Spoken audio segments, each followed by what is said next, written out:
খুলনায় রাজু হাওলাদার নামে এক যুবককে লক্ষ্য করে গুলি করেছে দুর্বৃত্তরা। ৪ মে নগরীর লবণজোড়া থানার কোবা মসজিদ এলাকায় এই ঘটনা ঘটে। গুরুতর আহত অবস্থায় তাকে খুলনা মেডিকেল কলেজ হাসপাতালে নেওয়া হয়।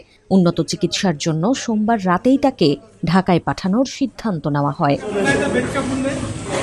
ঢাকায় নেওয়ার পথে রাত 12:30টার দিকে রূপসা উপজেলার কুদির বটতলা এলাকায় পৌঁছালে দুর্বৃত্তরা অ্যাম্বুলেন্সকে লক্ষ্য করে আবারও গুলি ছোড়ে বলে অভিযোগ করেন ভুক্তভোগীর স্বজনরা। হামলা থেকে বাঁচতে কাটাখালী হাইওয়ে থানায় আশ্রয় নেন অ্যাম্বুলেন্স চালক মোহাম্মদ ফারুক। পরে হাইওয়ে পুলিশের সহযোগিতায় পুনরায় ঢাকার উদ্দেশ্যে রওনা দেওয়া হয়।